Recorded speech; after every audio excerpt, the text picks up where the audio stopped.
राजकीय नेत्यांचे phone call सरकारमध्ये बसलेली लोक ऐकतायत असा आरोप यापूर्वी भाजपच्या अनेक नेत्यांवर केला गेलाय. सुप्रिया सुळे यांनी तर जाहीर सभेत अमित शहा माझा फोन ऐकतायत असा आरोप केला होता. असाच आरोप उद्धव ठाकरे यांनी देवेंद्र फडणवीस यांच्यावर देखील केलेला. रश्मी शुक्ला या फडणवीसांच्या ट्रू कॉलर आहेत असं उद्धव ठाकरे जाहीरपणे म्हणाले होते.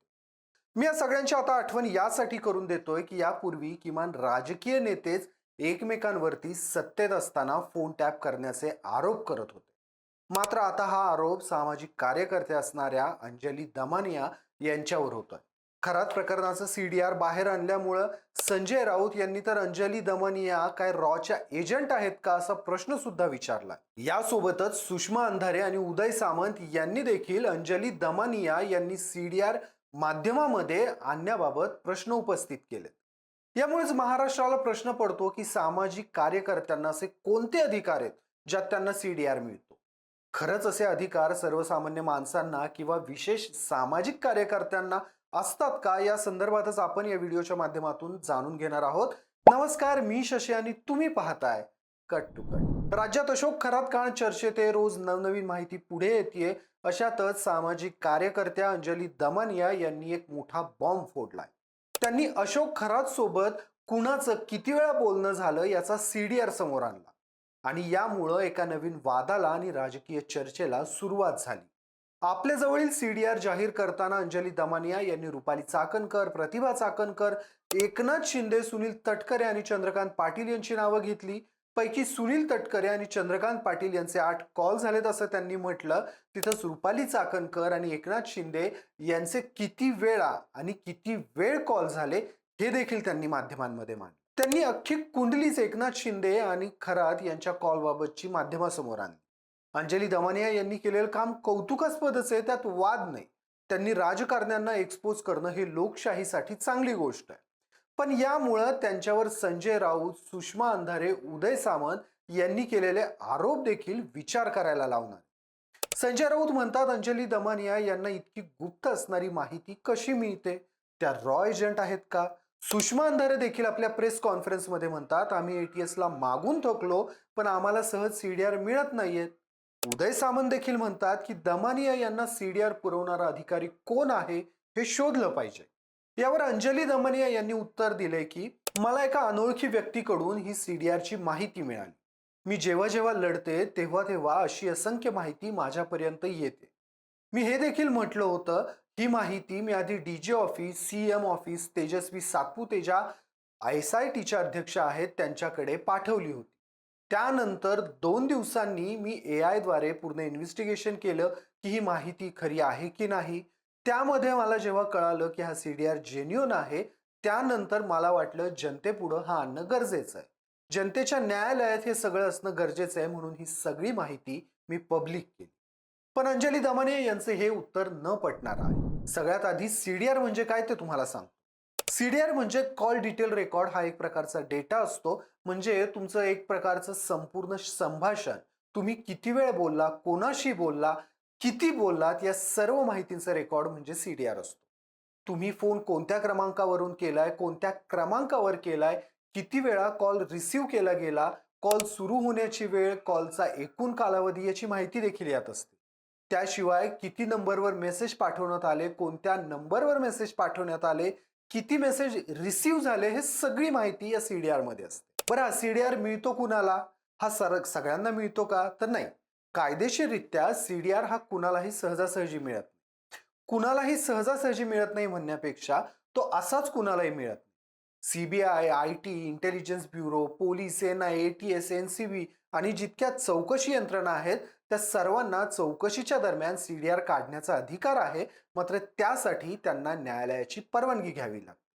बरं, नियमानुसार ही परवानगी कोण घेऊ शकतं?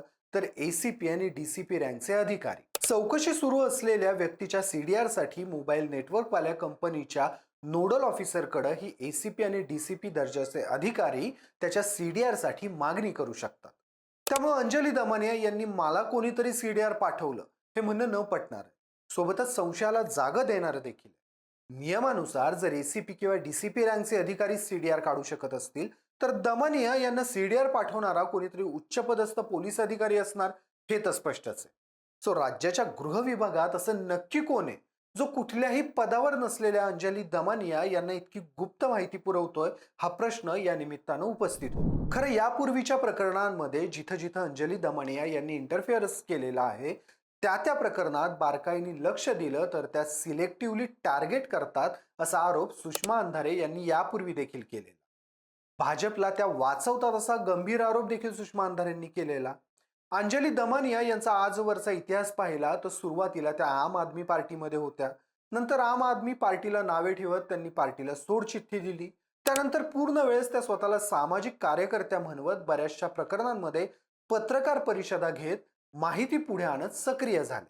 पण बहुतांश वेळा त्यांनी जितक्याही वेळा कुठल्या प्रकरणांमध्ये माहिती पुढे आणली आहे, कुणावर आरोप केलेत, त्यावेळी राज्यात एक चर्चा झाली की भाजप अडचणीत येईल अशी भूमिका दमानिया फार कमी वेळा घेतात. या आरोपाला धार तेव्हा चढली जेव्हा अंजली दमानिया यांचे पती अनिश यांची देवेंद्र फडणवीस अध्यक्ष असणाऱ्या मित्रा म्हणजेच महाराष्ट्र इन्स्टिट्यूट ऑफ ट्रान्सफॉर्मेशन या संस्थेवर सल्लागार म्हणून नियुक्ती झाली. भाजपला आणि खास करून देवेंद्र फडणवीस यांना पोषक भूमिका घेतल्यामुळेच अंजली दमानिया यांच्या पतींना मित्रा संस्थेवर संधी मिळाली अशी त्यावेळी राज्यात चर्चा सुरू झाली. पण त्यावेळी या आरोपांचं खंडन करत माझ्या पतींना असणाऱ्या अनुभवांमुळे त्यांच्याकडे या पदाची ऑफर आली आणि त्यांनी एक रुपयाही न घेता ती ऑफर स्वीकारली, असं अंजली दमानिया यांनी म्हटलं होतं. तुर्तास सगळ्या गोष्टी बाजूला ठेवून अंजली दमानिया या प्रामाणिकपणे फक्त सत्यासाठी भांडतायत, लढतायत असं समजूयात. पण तरीही हा प्रश्न अनुत्तरितच राहतो की जे सीडीआर काढायला फक्त एसीपी किंवा डीसीपी दर्जाच्या अधिकाऱ्यांना परवानगी असते, त्यातही या अधिकाऱ्यांना देखील सीडीआर काढण्यासाठी कायदेशीर परवानगी घ्यावी लागते. असं असताना राज्याच्या गृह खात्यात नक्की असा कोणता व्यक्ती होता ज्याच्याजवळ या राजपत्रित अधिकाऱ्यांजवळची माहिती होती आणि त्यानंतर त्यानं ही माहिती अंजली दमानियापर्यंत पोहोचवली. एका वृत्तवाहिनीला दिलेल्या बाईटमध्ये अंजली दमानिया म्हणतात की मी सीडीआरची माहिती एटीएसच्या प्रमुख तेजस्विनी सातपुते मॅडमला दिलेली, सीएम ऑफिसला दिलेली. त्यावेळी सीएम ऑफिस किंवा गृह खातं अथवा एटीएसच्या प्रमुख असणाऱ्या तेजस्विनी सातपुते यांनी इतकी गुप्त माहिती कोणी लीक केली, कोण हा अधिकारी आहे ज्याला ही सगळी माहिती अंजली दमानियांपर्यंत पोहोचवायची आहे, त्यानं ती कशी पोहोचवली, या संबंधी चौकशी करणं आणि माध्यमांमध्ये येऊन त्याचं स्पष्टीकरण देणं गरजेचं आहे, ज्यामुळं समाजामध्ये जे गैरसमज निर्माण झाले ते दूर होते. कारण अंजली दमानिया यांना मंत्रिमंडळात आहेत, ना लोकप्रतिनिधी आहेत, ना प्रशासकीय सेवेत आहेत. जेव्हा उघडपणे त्या सीडीआर मला अनोळखी व्यक्तीकडून आले असं म्हणतात, तेव्हा यात कुठे ना कुठं राज्याच्या गृह खात्याचं अपयश आहे असं म्हणता येईल. तुम्हाला या सगळ्या प्रकरणाबद्दल काय वाटतं? अंजली दमानिया यांना सीडीआर पुरवणाऱ्या व्यक्तीचा शोध घेणं गरजेचं आहे का?